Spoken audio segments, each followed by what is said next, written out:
بسم الله الرحمن الرحيم الحمد لله رب العالمين والصلاة والسلام على أشرف الأنبياء والمرسلين محمد رسول الله صلى الله عليه وعلى آله وصحبه وسلم تسليما كثيرا كثيرا. From بعد, we look at the rules of Islamic parenting. I call them the 6 rules. We ask Allah subhanahu wa ta'ala to help us to understand the responsibility of parenting and to fulfill it. So we're talking about life skills, and as I mentioned to you, these are some life skills. One of the most important ones, reading, inculcate this habit every single day. I say to people, you must read at least one book. I say one book per week, but okay, so let me be, kind on you. One book per month, at least. Minimum. I don't care what book you read any book you like, but one book per month, make this an absolute rule for yourself. And then increase it, 2 books, 3 books, 4 books, at least one. And inculcate it in the children. My father, again, I'm sorry, I keep on coming back to my father, but this is a parenting thing, so I should be. He used to read 3 books at a time. I do the same thing.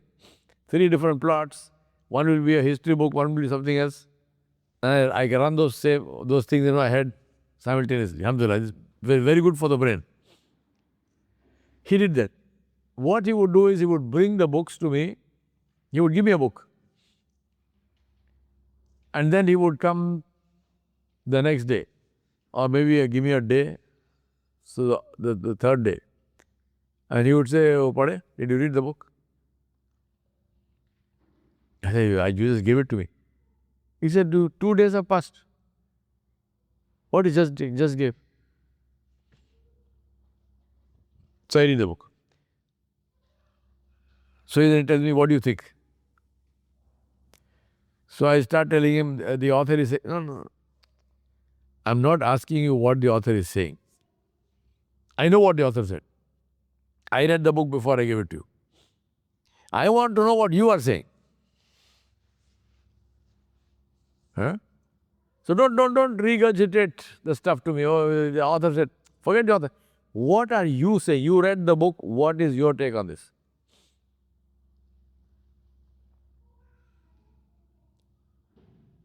So I routinely read books. I do an analysis of the book. I write it down.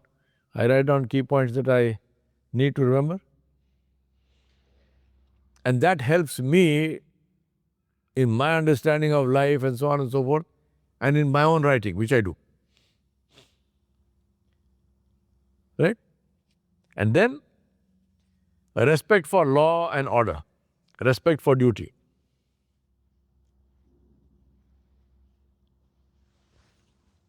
I don't know, some of you may have seen this thing of people saying, my 10-year-old drives a car beautifully.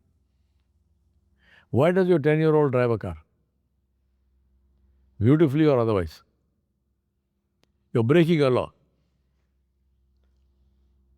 You're teaching a child to break the law. A parent does very proudly. You're teaching a child to break the law. In Islam, some of our ulama have said that if you break a law of a country which is for the benefit of all the people, you have exited Islam. You are a murtad. Even if you don't want to go that far, definitely in Islam it is a crime. It is a very major sin. So for example, you go through a red light. Nowadays, of course, there are cameras everywhere, so we fear the camera. We don't fear Allah subhanahu wa ta'ala seeing us, we fear the camera. Because then they'll send you a very expensive photograph, right?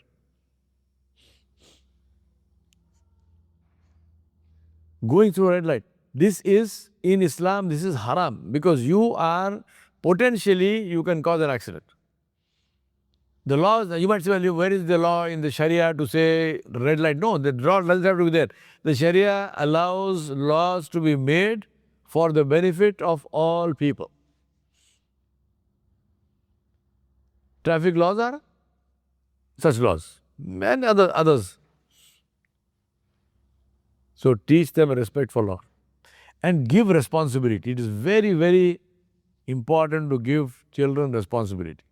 Give them daily chores. Each person has a role to do. Your job is wash the dishes. Your job is do this, do that, whatever. And don't say, no, why should my child wash dishes? We have servants. No. Teach them dignity of labor. Once again, back to my father. Every Sunday, we had a ritual in our house. And that was all the shoes would be brought. We'd all sit in a line. Brown shoes, black shoes, and those days used to be all these sneakers and stuff we didn't have. We wore canvas shoes. And the canvas shoes had to be white. So for white you had that lime which you rubbed on it. So black shoe with black polish application brush, and then black polish shining brush, and then brown polish and this. And my father used to sit there, and we all used to sit, each one with their shoes, and we would polish our own shoes. As I told you, we had servants. No, you do your own job. So you apply the polish with the brush, you brush it with that, then you hold the shoe between your knees and you take a polishing cloth and you rub it like this. Yeah, you would have seen the films, or those of you who are from Bombay, you see on Bombay railway stations, I know how to do that whole ritual. You shine the shoe until you can see your face in it. Very, very shiny. We have to do this. This is part of growing up. You do your job. I loved pets. I had all kinds of pets. Our servants had clear instructions. His pets, he will take care of. I had very clear instructions. You will not tell a servant to do anything for your pets. Clean the cages, clean wherever they say, the kennels or whatnot. Cook the food. I used to go to the market. I used to get I had dogs. In those days, we had a huge big compounds with dogs outside the house. So I used to go buy the meat and buy jawar, the millet. And my mother won't allow it inside the kitchen, so I had to cook outside on 3 stones. So I used to cook that, cool it down, then feed them. Brushing them, washing them, everything to do with the pets, nobody will touch it. My job to do it. One of the dogs decided to have babies. I sat and delivered 6 pups at 2 o'clock in the night. That's a whole long story. I won't go into it now, but the point I'm making is that this is how you raise children who have a sense of responsibility. It's your job. Alhamdulillah, I had, may Allah bless my parents and give them Jannatul Firdaus without hisab. Wonderful parents and also mentors. I tell you a story. One of my mentors, Raja Venkatrama Reddy, he had a farm in a place called Adilabad on the bank of the Kadam river. So I used to go there. My summer and winter holiday I would spend there. And in those days, I'm talking about the late 60s, early 70s. So those days hunting was permitted in India. So I used to do a lot of hunting. So I would go into the forests. I used to have one guy with me, one Gond tribal guy called Shivaya, who is my good friend and also a, sort of partner for all this. So Shivaya would carry one gun, I would carry another gun. We would go into the forest and we would hunt. So one day, Shivaya and I, we walked and walked and walked and walked. I don't know how many miles we walked. We walked the whole day in the forest, got nothing. Now coming back in the evening, almost getting dark. As I came over a hill, I see a cheetal, a spotted deer, axis, big antlers standing straight in front. Now, purely reflex action, I picked up the rifle and fired. The bullet went straight through here in the chest, and the thing with high velocity weapons, if you don't hit any bone anywhere, you don't break the spine or you don't hit a major bone, the bullet just goes straight through the animal. It will still kill it, but it won't drop. That's what happened to the deer. The bullet went straight through. That cheetal he just went boop, and then he turned around, ran away, and disappeared. So now Shiva and I, we walked, tried to find it. It's getting dark. It got dark. All I saw was some blood, and from the blood I could make out it was lung blood because it's frothy and it is white. It is very light colored. So I knew the bullet had gone through the lungs. So this deer is going to die, but can't find it. In the dark, forest became night fell, gone. So anyway, we said let's go up. So we came. Now coming home from where I shot the deer, we have to cross a river, then you go on to the top, and that's where the house is. I went there. When I got there, Uncle Rama tells me, camera na. He said, what did you shoot? Because he heard the gunshot. So I said, I shot a cheetal stag. He said, oh, mashallah, very good, very good. Where is it? So I said, no, Uncle Rama, it ran away. He tells me, you are telling me that you left a wounded animal in the forest and you are here? I was 17 years old when this happened. And by the time this conversation is happening, it's around maybe 10 o'clock in the night. Right? I've been walking all day. I'm tired like hell. He tells me, you are telling me that you wounded an animal, left a wounded animal in the forest, and you are here? Now, we had enough respect and adab and so on, so you didn't answer back. I kept quiet. He tells me, aap khana khao, and then go and get the animal. Adilabad jungles have tigers, they have leopards, they have bears, they have bison. And I was a 17-year-old kid. I didn't have the guts to tell him, you are sending me into the forest in the middle of the night, little middle of the night. No. He said, aap khana khao, and then go. I said, okay. So I had my dinner. And then I picked up the rifle. He said, nahi. He called his servant. He said, oh, get the shotgun. So he gave me a 12-bore shotgun with buckshot.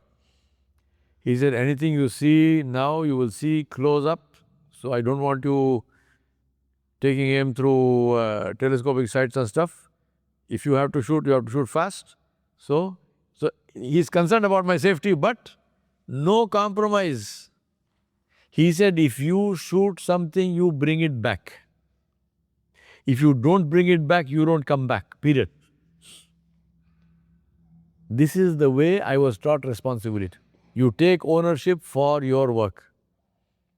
So Shiva and me, back into the forest. We went into the forest, pitch dark night. So we knew you're not going to get anything. So we said, let's stay in one place till at least we get some light. Dawn comes. So we kind of slept whichever way we could sleep. Then once the dawn came, then went to the Gond village, got some pie dogs, the regular our country dogs. We got the dogs, sent it. About 200 meters from where I shot the deer, it was there. There was a little ravine, it fell into that. He found it. Teaching responsibility is very, very important. Imagine, this is not my father's friend, but responsible. You are here for a holiday, yes, nice, have fun, but there are rules. You can't just do whatever you want. If you are going to act in a certain way, if you are driving a car, you are an adult.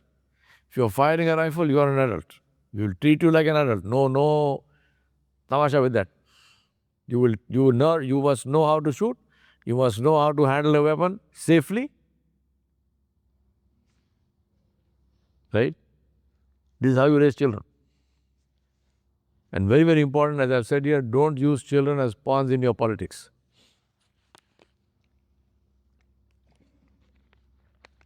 Never contradict each other before your children. I'm talking about the parents. The father don't complain about the mother to the child. The mother don't complain about the father to the child. Never. Always uphold that. That's very important. Don't use the children as pawns in your politics. Don't have politics in the first place, but even if you have it, sort yourself out. But in front of the children, must be one.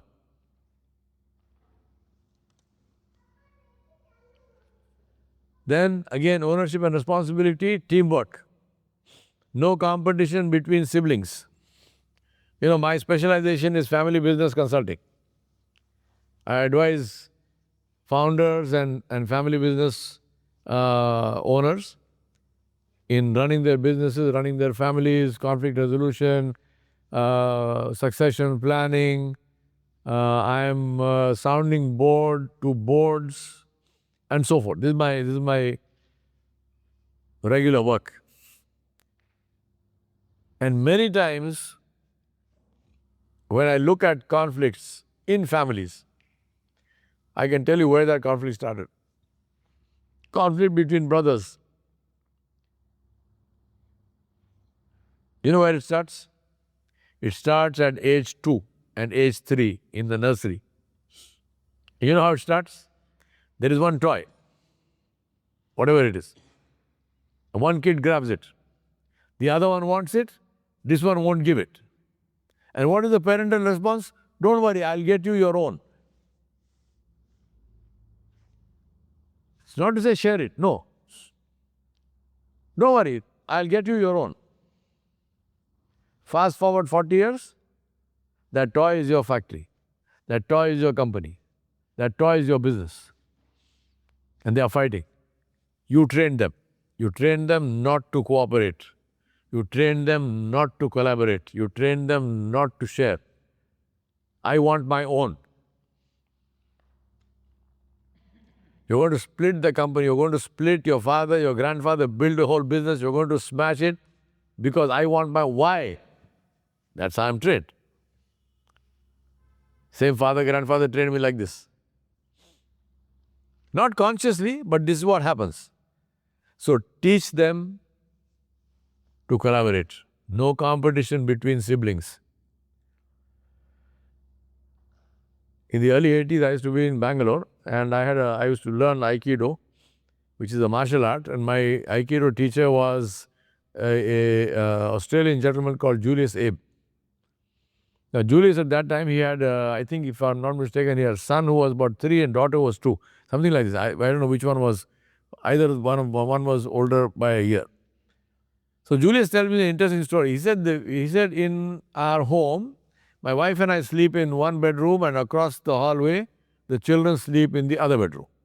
So the door is open, we can hear them, they can hear us, but we don't believe in the children sleeping in our bed, so they sleep in their own room, in their bed, we are in this bed.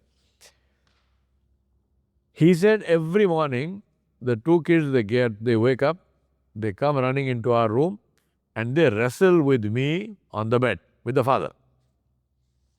He says, if they come to me one by one, each one, I always make sure that they lose. So the father will put the kid down. He said, when they come together, I fall down. Imagine the powerful lesson he's teaching them. He's not telling them anything. And it's all fun, it's all games, there's no one actually fun. He says, if they come to me one by one, they fall down.